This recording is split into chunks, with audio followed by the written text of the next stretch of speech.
ആമേൻ. കർത്താവേ, നിന്റെ ഉന്നതമായ നാമത്തിന് സ്തോത്രം ചെയ്യുന്നു. കർത്താവേ, നിന്റെ വിശുദ്ധ പൗരോഹിത്യത്തെ മഹത്വപ്പെടുത്തണമേ. കർത്താവേ, സഭയിലുള്ള സാന്നിധ്യം പ്രകടമാക്കണമേ. 40 വർഷം ഞാൻ അർപ്പിച്ച കൃപാനയുടെ യോഗ്യതയാണ്.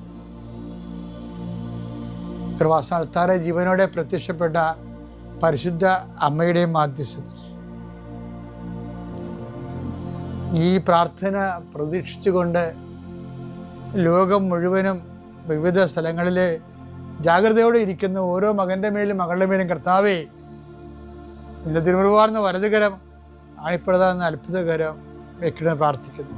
കർത്താവെ, മനസ്സ് വേദനിക്കുന്ന എല്ലാ വിഷയങ്ങളും, അവരുടെ മനസ്സ് വേദനിപ്പിക്കുന്ന എല്ലാ വ്യക്തികളും ഇപ്പോഴും ഈശോയുടെ നാമത്തിൽ നിർവീര്യമാകട്ടെ. കർത്താവെ, മനസ്സ് വിഷമിപ്പിക്കുന്ന സാഹചര്യങ്ങൾ, ചെയ്തെടുക്കേണ്ട ഉത്തരവാദിത്തങ്ങൾ, മറ്റുള്ളവർ നമ്മളെ പഴി പറയാൻ സാധ്യതയുള്ള എല്ലാ വിഷയത്തിൻ്റെ മേലും കർത്താവിൻ്റെ കരുണ ചൊരിയുകയും നിങ്ങളെ കർത്താവ് ഇന്ന് നിലനിർത്തി തരികയും ചെയ്യട്ടെ.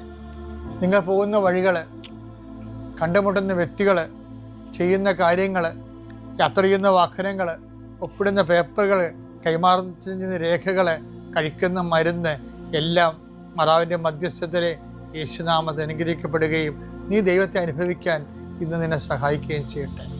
നിത്യം പിതാവും പുത്രനും പരിശുദ്ധാത്മാവിനെ നീക്കുവാണ്. എൻ്റെ പ്രിയപ്പെട്ടവരെ, ഞാൻ കഴിഞ്ഞ ദിവസങ്ങൾ പറഞ്ഞില്ലേ, ഞാൻ സിംഗപ്പൂർ ധ്യാനിപ്പിക്കാൻ പോയെന്നാണ്. അപ്പോൾ ധ്യാനത്തിന് 3-ാം ദിവസം ആരാധന നടന്നിട്ട് സമയത്ത് കർത്താവ് എന്നോട് പറഞ്ഞു, എമ്മാവുസിൽ എല്ലാവരും കുർബാന സ്വീകരിച്ചേ. എവരിബഡി ലാസ്റ്റ് നിമിഷം എല്ലാവരും കുർബാന സ്വീകരിച്ച് കഴിഞ്ഞപ്പോൾ ഞാൻ കുർബാന സ്വീകരിച്ചതിൻ്റെ ഒരു അന്തരീക്ഷത്തിലും ആ അഭിഷേകത്തിലും കർത്താവ് എന്നോട് ഒരു പ്രാർത്ഥന തന്നു എനിക്ക്. അത് എമ്മാവുസ് ശിഷ്യന്മാരെ അനുബന്ധിച്ച് നടന്ന വലിയ ആധ്യാത്മിക അനുഭവമാണ്. അത് ലൂക്ക 24:29.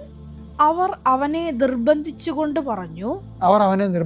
പറഞ്ഞു, ഞങ്ങളോട് കൂടെ താമസിക്കുക, നേരം വൈകുന്നു, പകൽ അസ്തമിക്കാറായി. അവൻ അവരോട് കൂടെ താമസിക്കുവാൻ കയറി. ഇത് ആ സമയത്ത് പറഞ്ഞപ്പോഴേ ഈശോ പറഞ്ഞത്, നേരം വൈകുന്ന കുറേ മനുഷ്യരുണ്ട് ഇവിടെ PR കിട്ടാനായി. 30 വർഷമൊക്കെ PR കിട്ടാത്തവരുണ്ട്, പെർമനന്റ് റെസിഡൻസ്. വിവാഹം ഒത്തുവരാത്ത മനുഷ്യരുണ്ട്. 10-33 വയസ്സായിട്ടും ജീവിത പങ്കാളില്ലാത്തവർ, മക്കളില്ലാത്തവരുണ്ട്. അവർക്ക് നേരം വൈകുന്നുണ്ട്. 8 കൊല്ലം 9 കൊല്ലമായിട്ടും മക്കളില്ല അവർക്ക്. 10 കൊല്ലമായിട്ട് ജോലി കിട്ടാത്തവർ ഞാൻ അവിടെ കണ്ടു. നേരം വൈകുന്നു. അപ്പം ഇങ്ങനെ ജീവിതത്തിൻ്റെ നിർണായകമായ ഘട്ടങ്ങൾക്ക് നേരം വൈകുമ്പോൾ നമുക്ക് പ്രാർത്ഥിക്കാൻ പറ്റിയ ഏറ്റവും വലിയ പ്രാർത്ഥനയാണത്. ലൂക്ക 24:29. അവർ അവനെ നിർബന്ധിച്ചു. പണ്ട് കർത്താവാണ് നമ്മളെ നിർബന്ധിച്ചത്. ഓർക്കുന്നുണ്ടോ? ഈശോ അപ്പോസ്തലന്മാരെ നിർബന്ധിക്കുന്നൊരു ഭാഗമുണ്ട്. ഞാനീ പന്തിയിൽ നേരത്തെ പറഞ്ഞിട്ടുള്ളതാണ്. മറുകരയ്ക്ക് പോകാൻ അപ്പോസ്തലന്മാരെ നിർബന്ധിച്ചു എന്ന്. അതൊരു പരിചരണമായിരുന്നു. രാത്രി കൊടുങ്കാറ്റൊക്കെ ഉണ്ടായിരുന്നു. അപ്പോൾ കർത്താവ് കടലമീതെ ചെന്ന് അതാണ് അവർ ചോദിക്കുന്നത്, ഇവൻ ആരാണെന്നൊക്കെ ചോദിക്കണില്ലേ.